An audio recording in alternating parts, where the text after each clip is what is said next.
नमस्कार, मैं अंजना और आप देख रहे हैं खाकी वर्दी। आइए एक नजर डालते हैं आज की बड़ी खबर पर। खामगांव में भाजपा को बड़ा झटका। एडवोकेट अमोल अंधारे हजारों कार्यकर्ताओं के साथ शिवसेना शिंदे ग्रुप में हुए शामिल। महाराष्ट्र के बुल्ढाना जिले में राजनीतिक घटनाक्रम ने अब रफ्तार पकड़ ली है और खामगांव में भारतीय जनता पार्टी को बड़ा झटका लगा है। बीजेपी जिला महासचिव और बजरंग दल के पूर्व सक्रिय कार्यकर्ता एडवोकेट अमोल अंधारे ने अपने पद से इस्तीफा दे दिया और सैकड़ों कार्यकर्ताओं के साथ सबके सामने शिवसेना यानी शिंदे ग्रुप में शामिल हो गए। अमोल अंधारे पिछले कई सालों से सामाजिक और राजनीतिक क्षेत्रों में सक्रिय हैं। बजरंग दल में अपने काम की वजह से उनका एक बड़ा जनसंपर्क नेटवर्क है। वे पिछले साल जब भाजपा में शामिल हुए थे, जहां उन्हें भाजपा महासचिव पद की जिम्मेदारी दी गई थी। बीजेपी के श्रम मंत्री एडवोकेट आकाश हुंडकर ने अमोल अंधारे को नगर परिषद चुनावों के बारे में कुछ बातें बताई थी। हालांकि जब उन्हें लगा कि वे अपनी बात नहीं रख पा रहे हैं तो अंधारे ने आक्रामक रुख अपनाया। पार्टी से मिली अनदेखी से नाराज होकर उन्होंने अपने पद से इस्तीफा दे दिया और शिंदे गुट पर मुख्यमंत्री एकनाथ शिंदे के हाथों शिवसेना पार्टी में शामिल हो गए। खामगांव में आयोजित एक बड़े समारोह में केंद्रीय राज्य मंत्री प्रताप राव जाधव और हजारों कार्यकर्ताओं की मौजूदगी में पार्टी में एंट्री। इस मौके पर प्रताप राव जाधव ने अंधारे को पार्टी में स्वागत किया और भरोसा जताया कि उनके अनुभव से बुल्ढाना जिले में शिवसेना को जरूर फायदा होगा। आने वाले चुनावों से पहले अमोल अंधारे का शिवसेना में आना भाजपा के लिए एक बड़ा नुकसान माना जा रहा है। खासकर हिंदुत्व वोटों पर पकड़ रखने वाले अंधारे के जाने से खामगांव के राजनीतिक समीकरणों में बड़ा बदलाव आने की उम्मीद है। पक्षाची काहीच नाराजी नाही आहे। हे सर्व या मतदारसंघातील हिंदुत्ववादी विचारसरणीचे कार्यकर्ता आहे आणि किती वर्षापासून माझ्यासोबत काम करणारे कार्यकर्ता आहे आणि ज्या पक्षात मी 30 वर्ष काम केलं त्या पक्षाची नाराजी राहू शकत नाही आणि पुढे मी शिवसेनेमध्ये काम करताना कधी पक्षाबद्दल नाराजी व्यक्त करणार नाही आहे, कारण की मला जी ओळख दिली, जे काम करण्याची संधी दिली, हे राष्ट्रीय स्वयंसेवक संघाच्या मुशीमध्ये मी तयार झालेलो आहे। विश्व हिंदू परिषदचा मी फार वर्ष काम केलेलं आहे आणि आताही आणि पुढेही मी एक स्वयंसेवक आणि विश्व हिंदू परिषदचा हितचिंतक म्हणून नेहमी काम करीन। त्यामुळे हा प्रश्नच नाही। भाजपात कार्यकर्त्यांना न्याय मिळाला नाही म्हणून भाजप सोडली का? भाजपाने जो शब्द दिला होता तो शब्द पाळला गेला नाही आणि म्हणून मी काय त्याचं भावंडर न करताना मी लढणारा कार्यकर्ता रडणारा नाही। काही जे मध्यस्थी होते त्याच्यासमोर चर्चा केली, त्यांनी सांगितलं होऊ शकत नाही आहे। विधानसभेमध्ये जे काही बोलणं झालं होतं, जर ठरलं होतं तसं पूर्ण झालं नाही, त्यामुळे नाराजी व्यक्त केली नाही, पक्षाचं नुकसान केलं नाही। 2 उमेदवार मी भाजपचे निवडून आणले। माझ्या प्रभागातलं पवनभाऊ गरड यांची पत्नी हिला मी अविरोध निवडून आणलं आणि निवडणूक झाल्यानंतर नगराध्यक्ष विराजमान झाल्यानंतर पक्षश्रेष्ठींची बोलून मी माझा अधिकृत राजीनामा दिला। राजीनामा दिल्यानंतर 15 दिवस किंवा महिनाभरमध्ये सुद्धा मला कोणी भेटायला आलं नाही, बोलायला आलं नाही, कोणती मनधरणी केली नाही आणि त्यामुळे असं वाटलं की आता आपली पक्षाला आवश्यकता नाही आहे, म्हणून त्याबद्दल मी तो पक्ष सोडला, नाराजी व्यक्त करून नाही आहे। कारण की मी शिवसेनेमध्ये दाखल झाल्यानंतर आता पुढची प्लॅनिंग काय? शिवसेना मी पहिले सांगितलं की इथं पक्ष वाढला पाहिजे।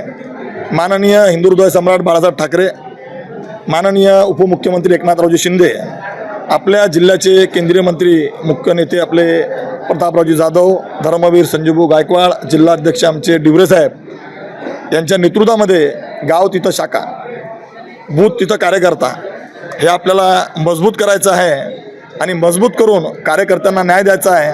कारण की आगामी जिल्हा परिषद पंचायत समिती आहे, दुसऱ्या टप्प्यामध्ये आपलं निवडणूक आहे आणि भरपूर वेळ भेटलेला आहे।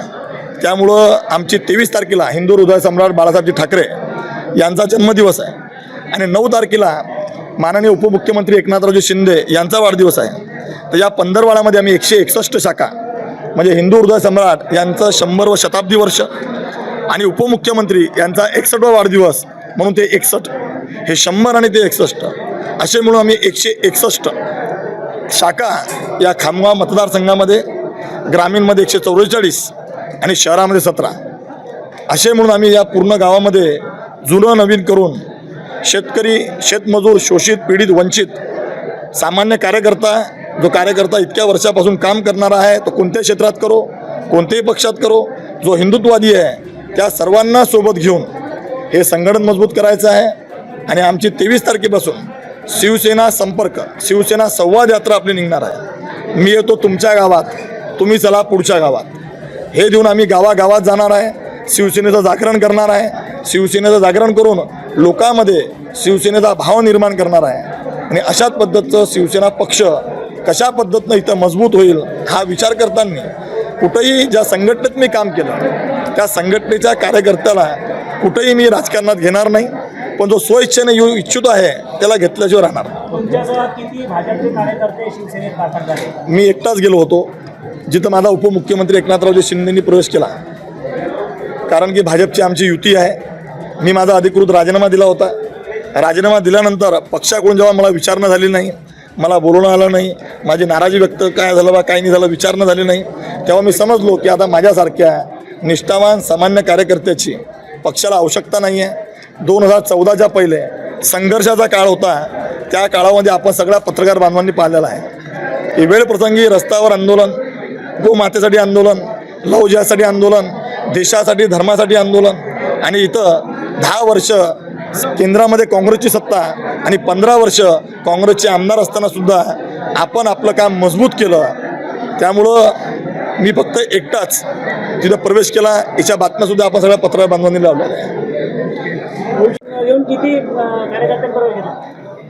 आज असे काय आम्ही मोजलेले नाही, पण आज हजारो कार्यकर्त्यांचा शिवसेनेमध्ये माननीय आमच्या, आता तुम्हाला माहिती आहे की अमोलजी अंधारे यांच्या सहकार्यानं, यांच्या मार्गदर्शनाखाली आज हजारो शिवसैनिकांचे प्रवेश झालेले आहेत आणि यानंतरही आणखीन हजारो प्रवेश शिवसेनेमध्ये होते.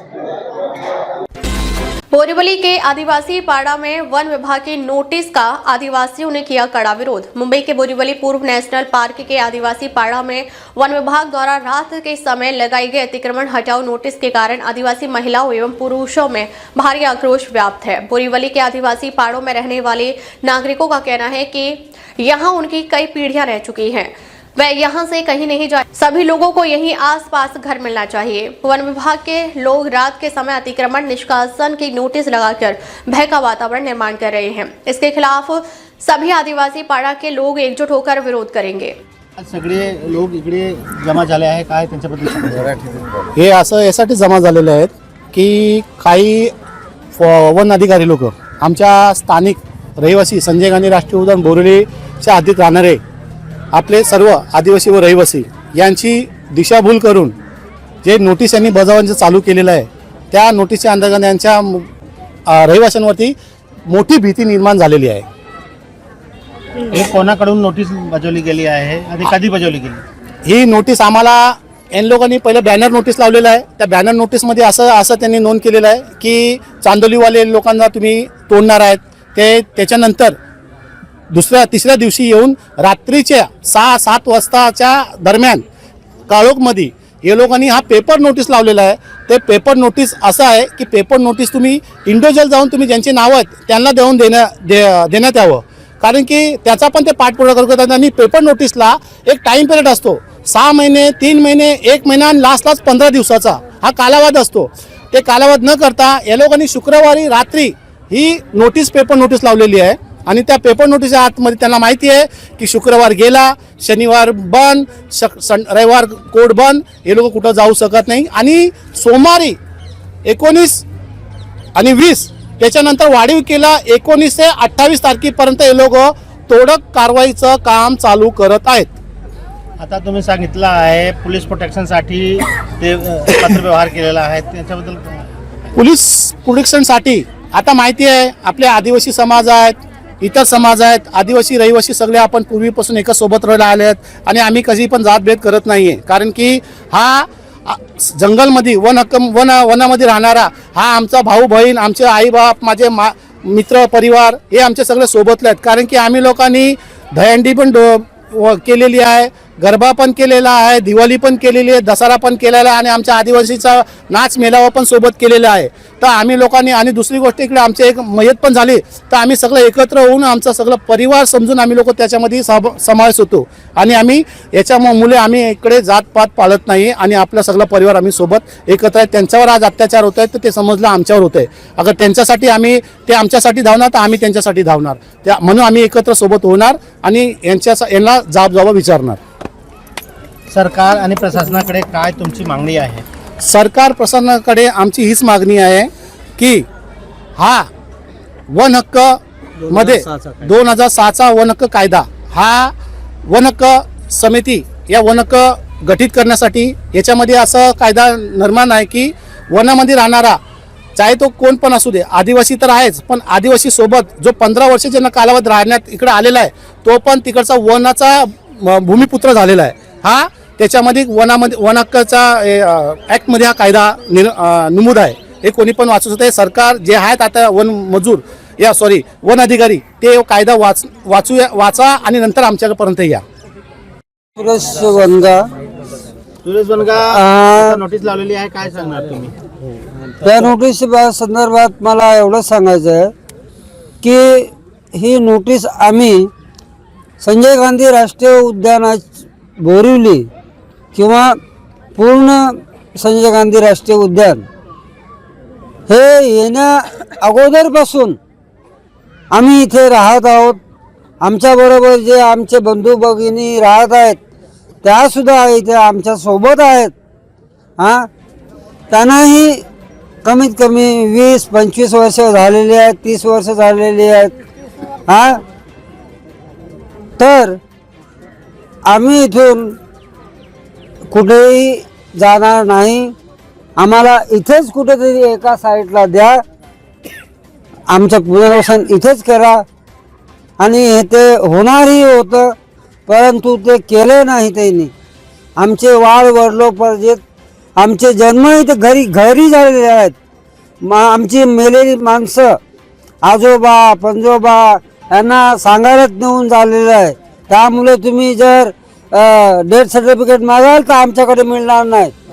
आमचा जन्म पण मिळणार, जन्मदाखला पण मिळणार नाही.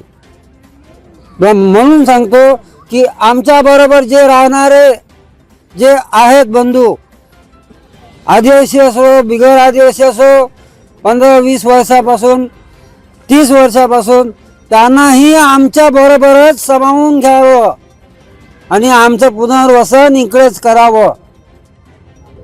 बस. बरोबर आहे, मस्त. प्रकाश बरठे इकडे नोटीस लावलेली आहे, काय सांगणार नोटिसाबद्दल तुम्ही? ते आम्हाला माहीतच नाही लावलेलं. ते लोकांनी रात्रीचे 1-1:30 वाजता लावलं आणि आम्हाला माहित नाही. सकाळी उठून आम्ही बघतो ते. तुमची काय मागणी आहे? आम्हाला बोलतात तसंच निघून जावा, तुमचं घर तोडणार. मग आम्ही पिढीन पिढी इथं राहिलेली आहे माणसं, आम्ही आदिवासी भांडी काम करून आम्ही खातो. मग लगेच असं बाहेर कसं निघून जाणार आम्ही? आमचं तोडवा घरा तरी पण आम्ही तिथंच राहणार. आम्ही कुठंच जाणार नाही आहे बाहेर. आम्हाला काय पण करणार, कारवाई करा, काय पण करा, पण आम्ही तरी पण तिथे जाग्यावरच राहणार आहे. मीरा देवराम पुजारी. इकडे नोटीस लावलेली आहे तुमच्या घर तोड्यासाठी, काय सांगणार तुम्ही?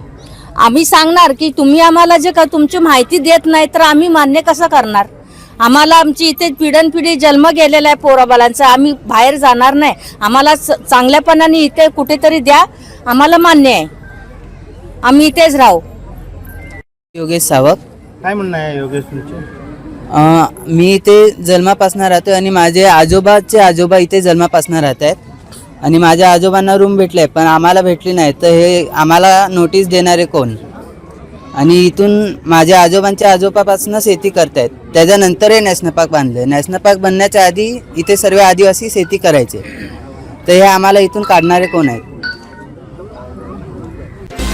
ठाणे जिले के भिंडवी शहर में पूर्व महापौर विलास पाटिल के बंगले पर भाजपा के विधायक महेश चौगुले के कार्यकर्ताओं ने पत्थर फेंके, कई लोगों पर चाकू से मारकर हमला किया है। विलास पाटिल ने कुणाल आघाड़ी पार्टी से 4 उम्मीदवार चुनाव के मैदान में उतारे थे। चारों उम्मीदवार विजय हुए हैं, जिसके चलते भाजपा के विधायक महेश चौगुले का बेचा चुनाव हार गया था। इसीलिए महेश चौगुले के लड़कों ने गोकुल नगर में विलास पाटिल के बंगले पर खिसिया कर पत्थरबाजी की गई और कई लोगों पर चाकू से हमला कर घायल कर दिया गया। माहौल खराब ना हो इसके लिए पुलिस का भारी बंदोबस्त किया गया था। पुलिस को हल्का प्रयोग बल भी करना पड़ा। अब माहौल शांत बताया जा रहा है। भारी संख्या में भिवंडी के शिवाजी चौक पर पुलिस का बंदोबस्त किया गया है, क्योंकि भाजपा के विधायक महेश चौगुले का ऑफिस शिवाजी चौक स्थित है। अभी माहौल शांत है, पुलिस का भारी बंदोबस्त लगाया हुआ है। सूत्रों से पता चला है कि इस फसाद की शुरुआत महेश चौगुले की तरफ से हुई। विलास पाटिल के बंगले पर पत्थर फेंके और चाकू से हमला किया गया था, जिसमें एक व्यक्ति गंभीर घायल हुआ है। उसके बाद विलास पाटिल के लड़कों ने विधायक महेश चौगुले के कार्यालय शिवाजी चौक स्थित हमला किया। कार्यालय में तोड़फोड़ कर नुकसान पहुंचाया गया। तोड़फोड़ के समय फायरिंग होने की भी सूचना मिली है। जांच के बाद ही सच्चाई पता चलेगी। माझा स्टाफ आहे, मी लोकांचे आभार मानण्याकरता घराच्या बाहेर आम्ही सगळे उमेदवार गेलो आणि त्याला आमदार आता महेश चौगुलेचा मुलगा आमच्या घरात येऊन मुलांना धमक्या देऊन आणि गाड्यांच्या काचा फोडून माझ्या घराच्या काचा दगडफेक केलेला आहे। त्याच्यावरती आमदार मारलेला आहे। तो पोलीस कोण त्यांचा होता त्यांनी रिव्हॉल्वर दाखवले, छातीवर रिव्हॉल्वर ठेवलेले। माझ्या 2 मुलांना आता दुसरीच्या माझ्या कार्यकर्ते आहेत त्याच्यावर चाकूचा हल्ला केलेला आहे। ते आता सिरियस आहेत आणि हे जो ढोकळे आहे, जो सिनियर आहे तो मला लाड्या गोड्या लावतो, तुम्ही इथे आमच्यावर लाठीचार्ज करतो। बेशर्मासारखा माणूस माझे एक प्रचाराचा काल फक्त फटाकडी फोडत होतो तर त्याला ती लाज वाटली, परंतु आज तिकडे जाऊन त्यांच्याशी गोडगोड बोलून आम्ही सांगतो त्याला हाकलून लावा तिकडनं, ते आमच्यावर लाठीचार्ज करतो। कुठंतरी पोलीस कुठंतरी 100% हा ढगे विकलेला माणूस आहे। आता सुद्धा तो दारू पिऊन आलेला इकडे आणि आमच्यावरती लाठीचार्ज करायचा प्रयत्न करतो आणि जाऊन तिथे तिळगुळ खातोय, गोडगोड बोलतोय। आमच्या मुलांचा जीव नाही आहे का? अरे प्रशासन जर तुम्हाला नसेल वाटत असेल ना, सोडून द्या, गोळ्या डायरेक्ट घाला ना, आम्ही तयार आहोत। हे अशा हिजड्याची जिंदगी आम्हाला जगायची नाहीये। तुम्हाला हार पसंत नसेल होत ना तर जाऊन सांगा मान्य मोदी साहेबांना की आम्ही महाराष्ट्राचे मुख्यमंत्री, आपले जेवढे कोणी बीजेपीचे वर्कर आहेत त्यांना हार पसंत नाहीयेत म्हणून त्यांना हिजडे तरी म्हणून टाका।